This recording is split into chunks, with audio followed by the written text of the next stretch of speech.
of videos on how to start ruler work. What do we need? What are the materials that we absolutely need to start? How do we set up machine? How do I start doing stitches? In this video, I'm going to talk about the necessary things that we need. We are going to need a machine. We are going to need a ruler work foot, thread, needles, the rulers, some marking tools, and in my opinion, some gliders. They do help. The tools that I'm suggesting are the ones that I use, and in my experience are the bare minimum necessary if you want to start. After, if you enjoy it and you continue doing it, there will be many other things available to make your life easier, to have better results, or simply things that you like more and that you can add to that. I'll mention those on a future video. What about the machine? What does my machine need to have? Almost any machine can do ruler work. What you really need is a straight stitch. You need to be able to put your feed dogs down, or at least put them at 0 and cover them with a mat. I do not like the plates that some machines have when they cannot lower the feed dogs. You can add a plate and then cover them, but that goes against something else that we need. We need a flat surface. The flatter the better. So those plates don't work well, in my opinion. You'd rather put stitch length to 0, cover it with a glide mat. I'll talk about that one later. And the third thing is a flat surface. You really need more than only the bed of the machine. A lot of the machines for quilting are coming with some little extension tables. That's great, that's a good one to start. My main machine sits on a table, like it's inside. It was a do-it-yourself solution. We cut a hole on the table and I put my machine in, so I have a nice big flat surface. It's what you need. Another suggestion is, maybe if your machine didn't come with an extension table, you cannot put your machine inside a table, you don't have a sewing machine cabinet. What you can do then is look for an extension table. There is a company called Sew Steady. They make extension table for probably any kind of machine. When you order with them, you have to tell which kind of machine you have, and they will cut one that will fit perfectly in your machine, around your machine. They have several models. They have very large ones, medium ones, smaller ones. I would suggest, it depends on the size of your machine. If you have a bigger machine, you want a bigger table. If you have a smaller machine, you might be okay with a medium, like a 18 by 20, 24, something like that. You really do need the flat space to be able to put your project, put your ruler, and move a little bit around it. You cannot do ruler work with a darning foot. It just doesn't work. This one, when it goes on the machine, this little part goes on the needle bar and it hopes it go up and down, up and down, up and down. And when you have the ruler and this thing is going up and down, up and down, up and down, it can be that. It goes up, you put your ruler down, and then it's disaster. You don't want that. Ruler, foot. If the maker of your machine gives the option of buying a ruler foot for that machine, go for it. It's often the best fit.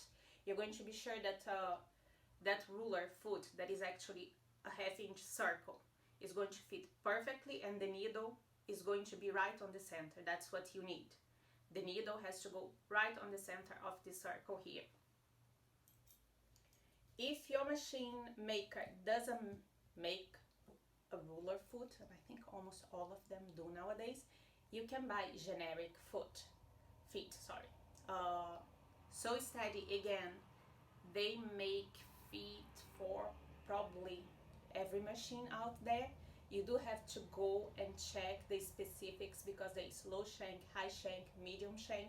They have great customer service. If you're in doubt, you just contact them. But most probably, if you have a low shank machine, that's going to be a low shank foot.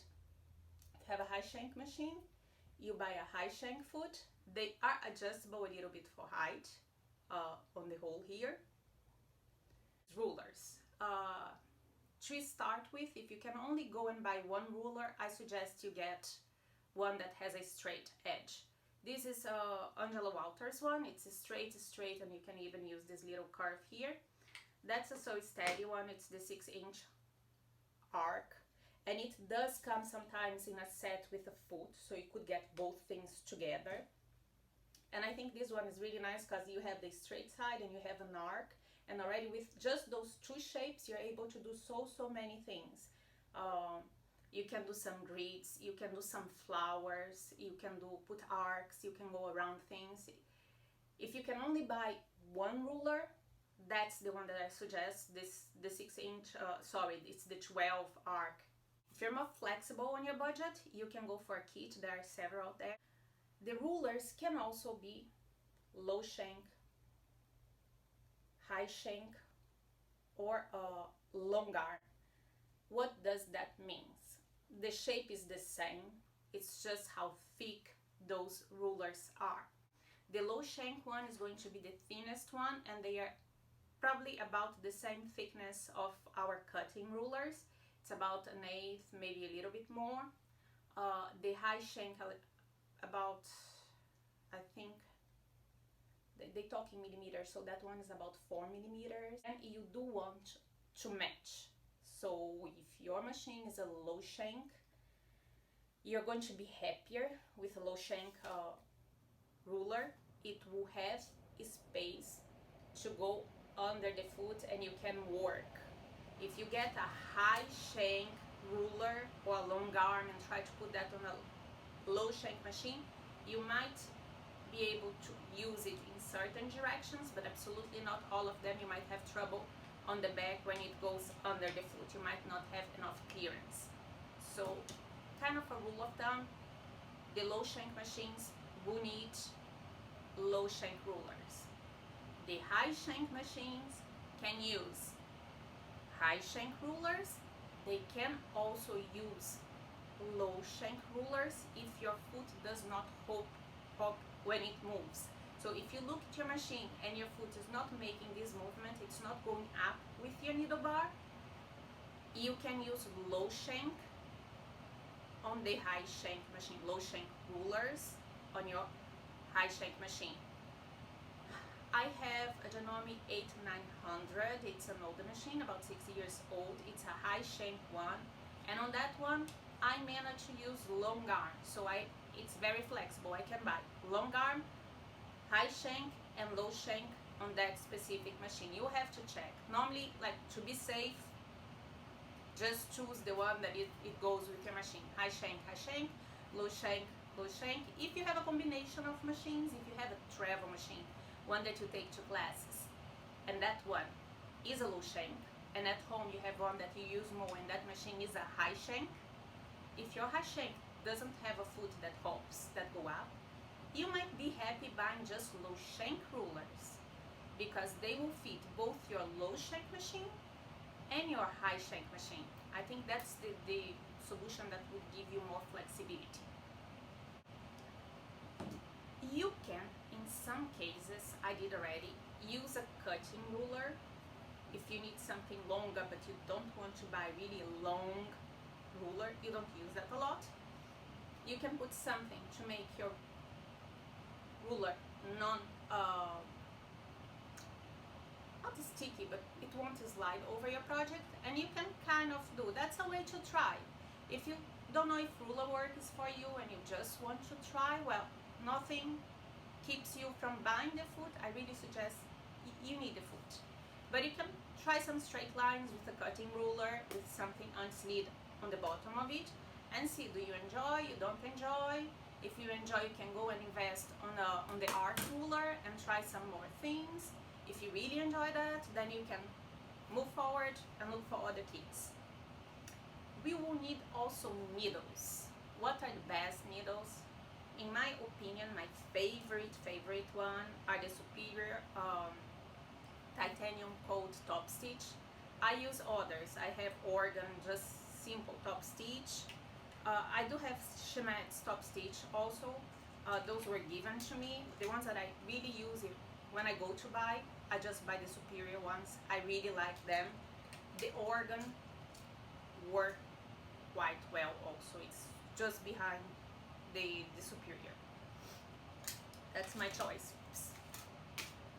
Thread. My favorite thread, my go-to thread is Isacord. It's polyester, it glides well, it will give you less breakage problems. Glide, I think, is quite similar. So I suggest you take like a good quality polyester thread. This is 40 weight, and you start with that. And you use the same thread. Here is the same thread, different colors, but like as you're starting, I suggest use the same color, same thread, bobbing, and on the comb. You will need to have also a proper way to deliver this thread to your machine. On mine, I can put this mini comb on the machine itself, or you could put it, if you cannot do that on your machine, you can just have a spool holder on the side or a comb holder and thread your machine like that. Next thing on our list is the glider. I suggest having some sort of glider. That's not the best one for ruler work because it has this huge cutting here. It's great to piece though and to work on some things, but it can be used if you have one like that. This is by So Steady. Another one that they make, mine is a little bit beaten up, it has been used hard. That's the rulerwork glider. That's a better one. It has like really like a small little hole here. It will cover everything well, and it does help you glide better.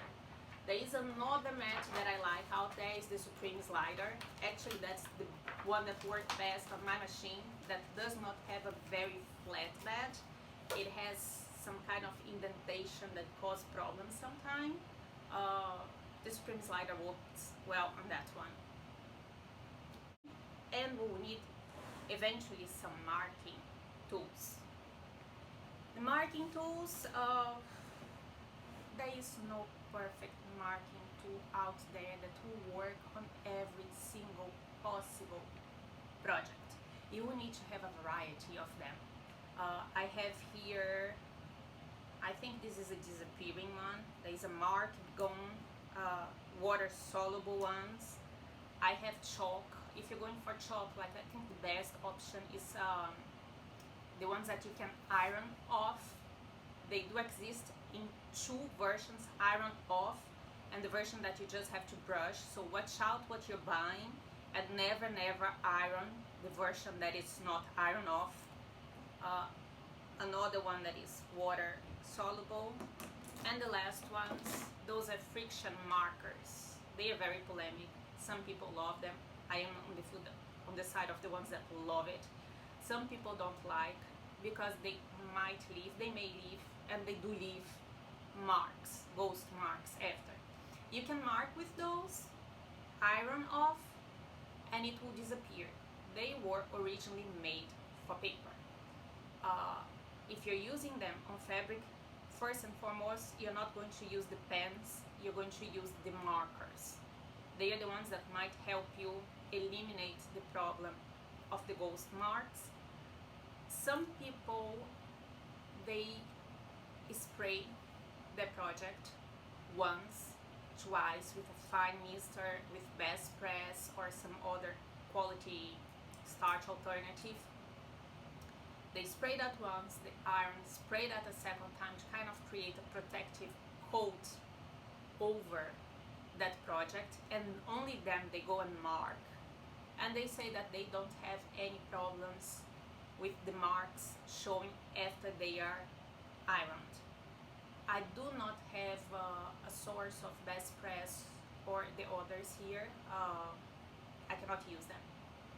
What I do use, my rule of thumb is if I know I'm going to wash a project, I'm going to use them. The mark will go away. If I'm making a bag, a pouch or something that I'm not planning to wash at all, I will stay away from those. I will try water soluble if I can make the project a little bit humid, and if I can't, it will be either chalk or mark be gone. Mark be gone. This is one that you just mark, and after some time it will disappear magically. You don't have to iron off, you don't have to make it wet, it will just disappear with time. That's great, but you do not want to mark your whole quilt ahead of time with this one if it's not a quick project.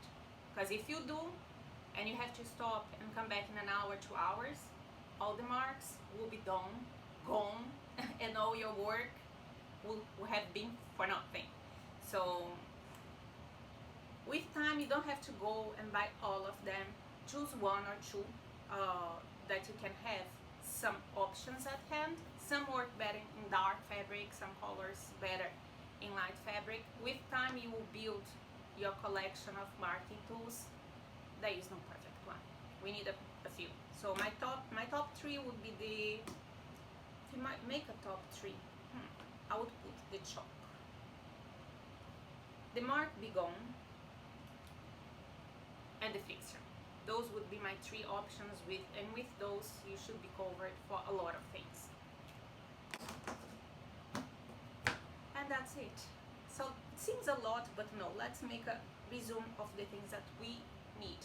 Machine, fit dogs down or covered, flat surface, ruler foot, polyester thread, a ruler, top stitch needle, and the glider, and we are good to go.